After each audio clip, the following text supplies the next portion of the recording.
الرجیم بسم اللہ الرحمن الرحیم اولئک علیہم صلوات من ربہم ورحمہ واولئک هم المہتدون، یہی وہ لوگ ہیں کہ رب کی ان پر عنایتیں اور رحمت، یہی وہ لوگ ہیں جو ہدایت یافتہ ہیں۔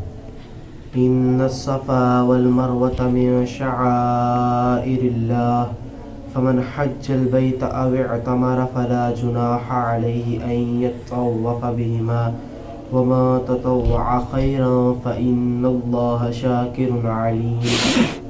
بے شک صفا اور مروہ اللہ تعالیٰ کی نشانیوں میں سے ہے، پس جو خانہ کعبہ کا حج یا عمرہ کرے پس اس پر کوئی گناہ نہیں کہ وہ اس کے پھیرے کرے، اور جو خوشی سے نیکی کرے پس اللہ تعالیٰ نیکی کا صلہ دینے والا اور جاننے والا ہے۔ ان الذين يكتمون ما انزلنا من البينات والهدى من بعد ما بيناه للناس في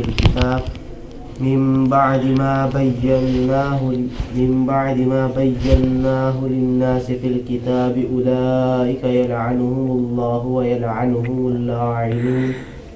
بے شک وہ لوگ جو چھپاتے ہیں جو ہم نے نازل کیا روشن نشانیاں، جو اللہ یا تو ہم نے اتارا روشن نشانیاں اور ہدایت بعد اس کے کہ ہم نے اس کتاب میں لوگوں کے لیے واضح کر چکے، لوگوں کے لیے واضح کر دیا یا واضح کر چکے، یہی وہ لوگ ہیں کہ ان پر اللہ کی لعنت اور لعنت کرنے والوں کی لعنت۔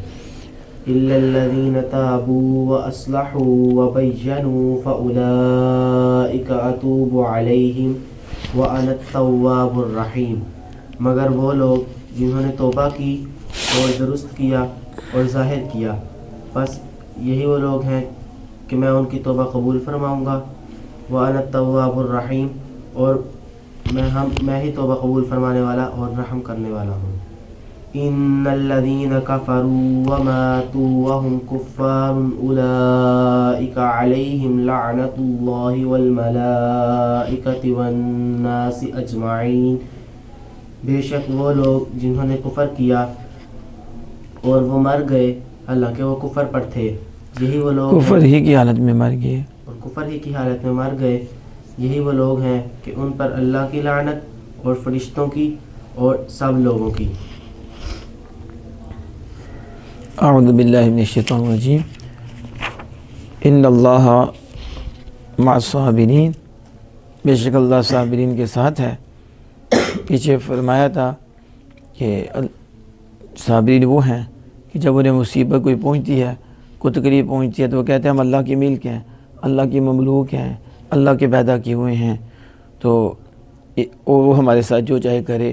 پھر سودے کا کیا کام ہے بولنا، اور ملک کا اور مملوک کا کیا کام ہے بولنا، مالک جو چاہے کرے، ہم تو اسی کی طرح لوٹنے والے ہیں، یعنی آخرت میں وہ ہمیں جزا دے گا۔ تو حدیث پاک میں آیا تھا من استرجع عند المصیبت اجرہ اللہ فیہا واخلف علیہ خیرا، کہ جو مصیبت کے بعد دل اور زبان سے کہتا ہے انا للہ، تو یہ مفہوم جو ہے اس کے دل میں ہو اور زبان پہ الفاظ ہوں، تو اللہ پاک اس میں اس کو اجر دے گا، اس کو بہتری اس سے بہتر عطا فرمائے گا۔ تو اس میں یہ تھا کہ چراغ بجھ گیا آپ صلی اللہ علیہ وسلم کا، تو ام المؤمنین عائشہ صدیقہ رضی اللہ تعالیٰ نے دیکھا کہ آپ صلی اللہ علیہ وسلم نے اس وقت انا للہ و انا الیہ راجعون کہا، تو کہا یہ تو چراغ ہے، فرمایا مومن کو جو تکلیف پہنچتی ہے وہ مصیبت ہی ہے۔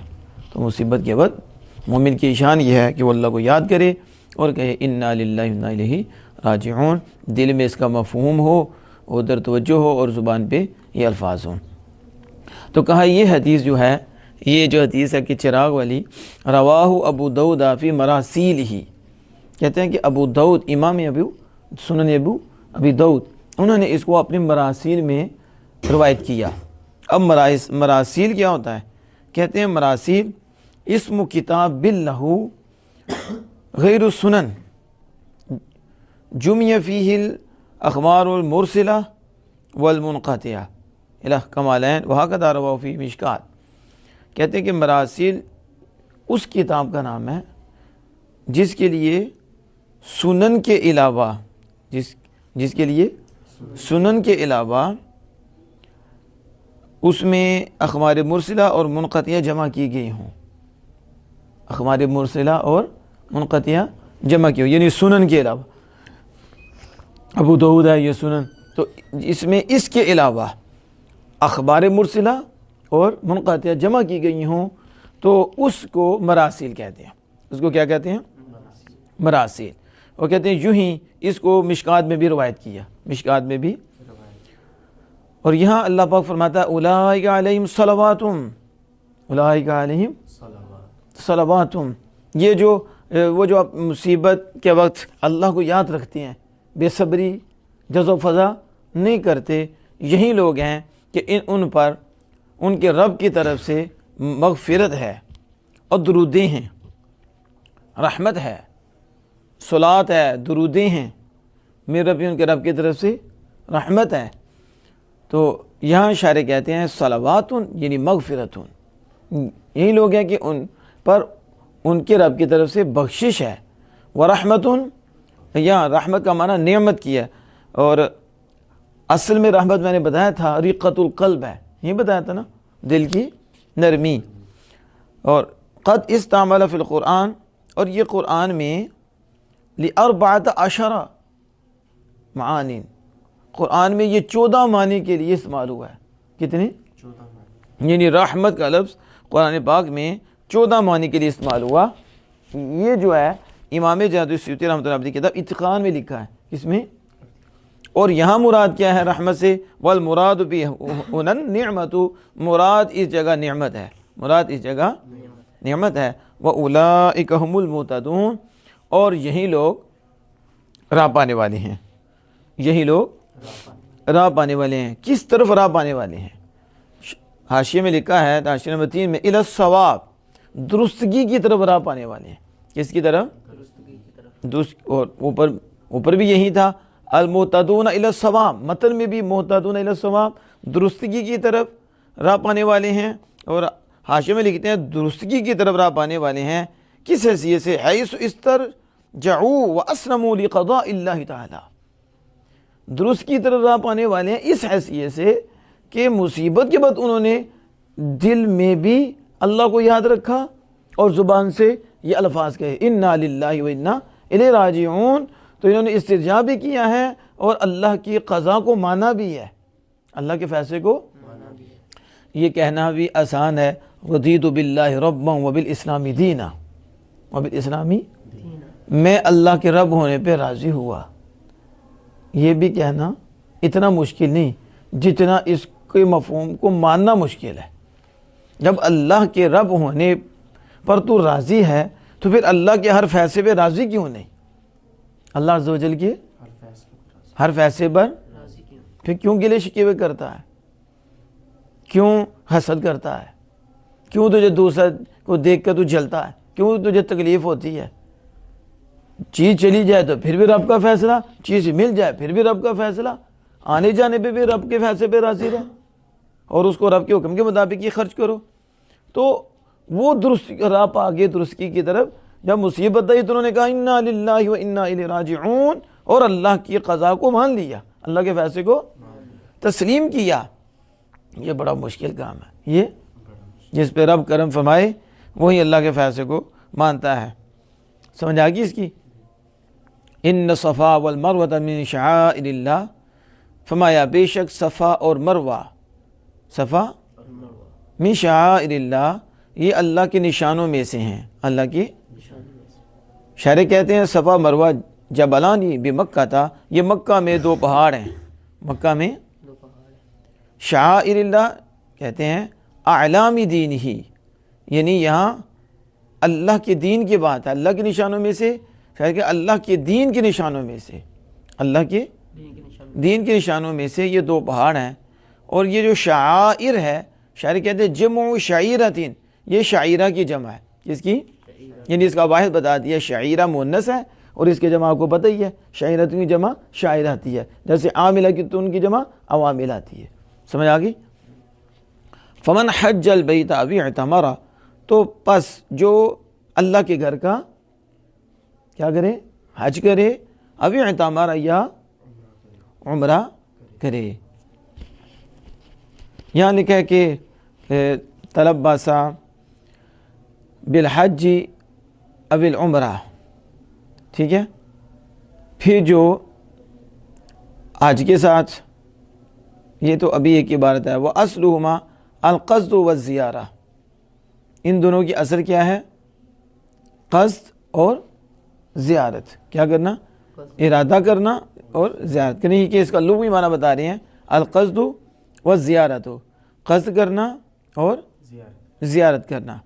فلا جناح علیہ، پر جو اللہ کے گھر کا ارادہ کرے، حج کا ارادہ کرے یا بھی عمرے کا، پھر اس پر اسم، لا جناح لا اسم، جناح کا معنی اسم، اس پر کوئی گناہ نہیں.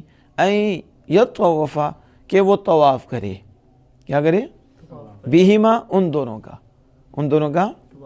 یعنی ان دونوں کے ساتھ طواف کرے اللہ کے گھر کا. اللہ کے کہتے ہیں این یطوف، اصل میں یتطوف ہے، اصل میں تو آپ نے بڑا باب تفاعل کہ فا کلمہ جب اس کا طا ہو تو پھر تا کو طا کرتی ہیں، تا کو بھی باب تفاعل کی تا کو بھی طا کرتی ہیں، پھر طا کا طا میں ادغام کرتے ہیں. ایسے این یاتا طوفا میں تا کو طا کیا تو دونوں ایک طرح ہو گئے، اور پہلے ساکن اور پھر دوسرے میں ادغام کیا تو وہ یطوف ہو گیا. کیا ہو گیا؟